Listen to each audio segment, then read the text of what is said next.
Olá, caros amigos do YouTube, eu sou Kátia Magalhães, sejam todos muito bem-vindos ao canal Chá com Debate, seu espaço de interlocução livre e democrática na internet. Vocês devem ter acompanhado a recente decisão do ministro Marco Aurélio Mello, do Supremo, que determinou a soltura de um bandido muito perigoso, um chefe do PCC de São Paulo. Pois é, Marco Aurélio, que afirma decidir apenas com base na letra fria da lei e jamais com base nos nomes das partes que constem da capa dos autos, fundamentou seu entendimento em uma reforma recente trazida ao nosso Código de Processo Penal pelo pacote anticrime aprovado no ano passado.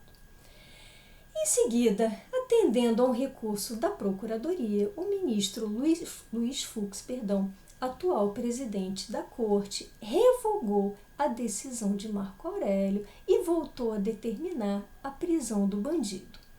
Hoje, quando soubemos que o bandido possivelmente já se evadiu para o Paraguai, assistimos a uma entrevista concedida por Marco Aurélio ao canal UOL, cujo link vou deixar aqui na descrição para que vocês acompanhem, com críticas extremamente áridas, extremamente ácidas à decisão do seu colega Fux, e afirmando com todas as letras que, ao assim proceder, Fux estaria desacreditando o Supremo e estaria atendendo a uma sede da população ávida por justiciamento. Foram essas as palavras textuais de Marco Aurélio.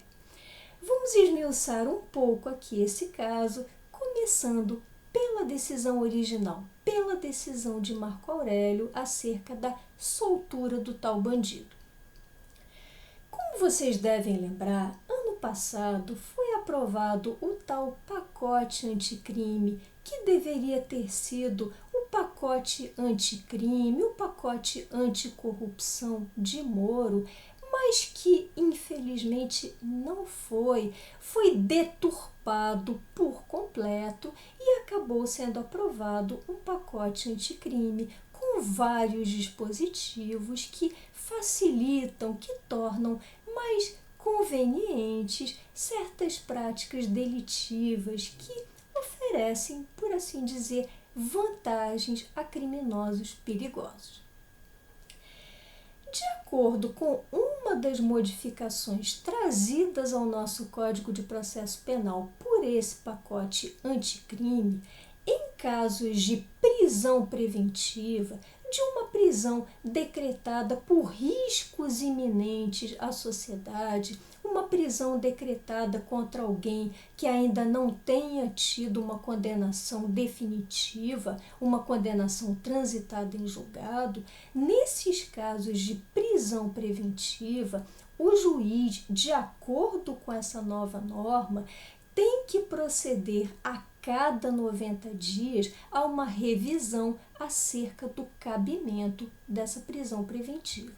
Traduzindo um pouco todo esse juridiquês, se nós tivermos pessoas presas preventivamente, que ainda não tiverem sido condenadas em definitivo, essas pessoas têm direito à revisão da sua prisão a cada 90 dias.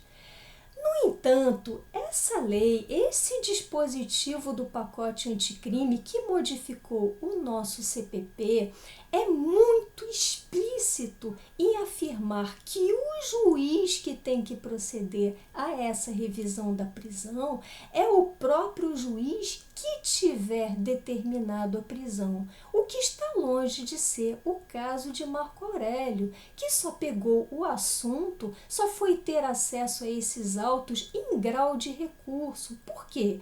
Porque esse tal bandido do PCC, felizmente, não se beneficia de foro privilegiado, de modo que a sua prisão foi decretada mesmo por um juiz de primeira instância e não por Marco Aurélio. É por isso que Marco Aurélio não poderia invocar esse novo dispositivo trazido pelo pacote para liberar, para soltar esse bandido, porque ele não seria competente para isso. Só o juiz lá da primeira instância, o juiz da vara criminal que tiver decretado a prisão desse tal chefe do PCC, poderia ter procedido à revisão dessa prisão preventiva, a revisão acerca do cabimento do próprio decreto prisional.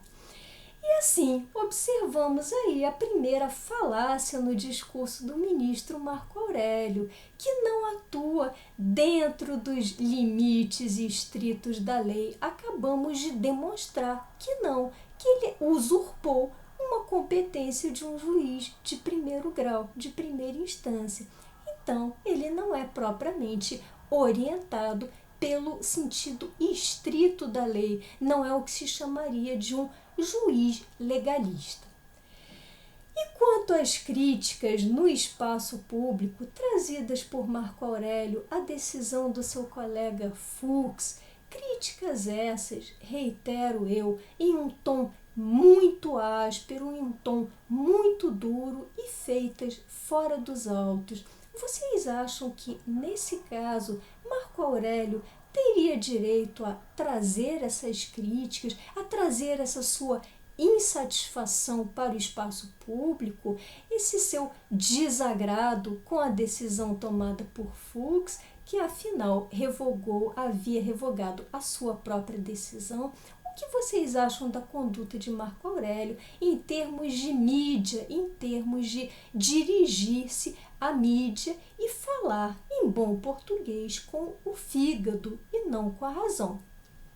Gostaria muito de ouvir a opinião de vocês. Deixem aqui nos comentários, tenho muito interesse.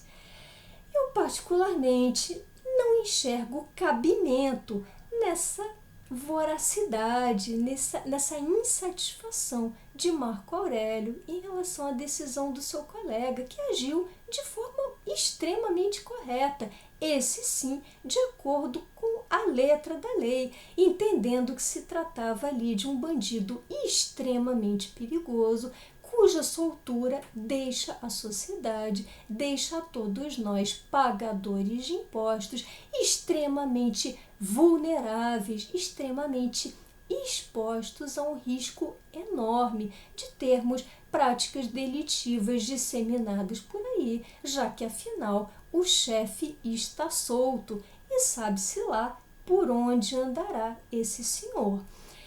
Então acredito que não caiba a Marco Aurélio trazer essa sua cólera contra Fux, até porque nessa entrevista que ele concede ao UOL, observem, ele não consegue expor um argumento jurídico sequer que coloque por terra a decisão de Fux, a brilhante decisão de Fux.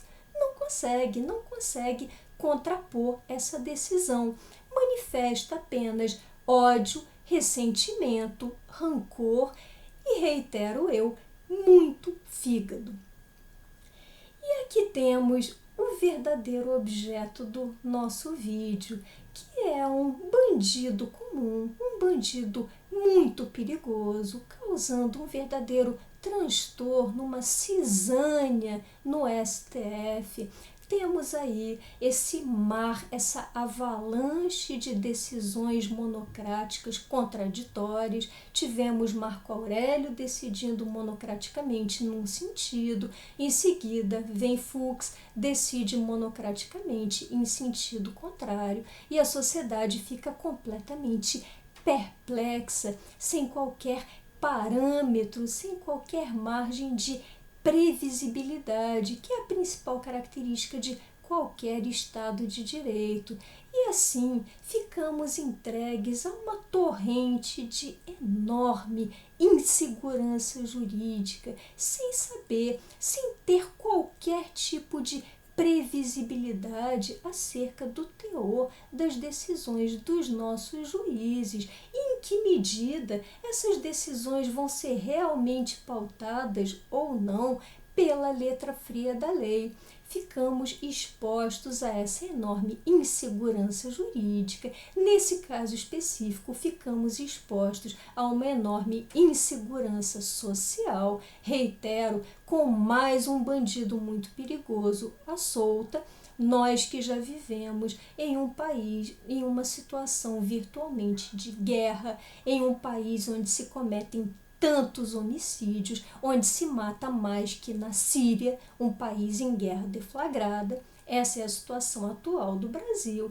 E aí surge um ministro da Corte Suprema, muito bem pago para o exercício das suas funções, cheio de privilégios, e que, em vez de decidir de acordo com a letra fria da lei, como adora alardear, apenas costuma mesmo soltar bandidos, como já havia feito em várias ocasiões passadas, em reiteradas ocasiões passadas. Isso é lamentável, esse nosso enorme grau de insegurança, de incerteza, que não nos permite viver em paz e é um indicativo muito sério dessa nossa democracia capenga. Bom, essas eram as reflexões que eu gostaria de compartilhar com vocês hoje. Se tiverem gostado desse vídeo, deixem seus likes, comentem. Por hoje me despeço e até o próximo Chá com Debate.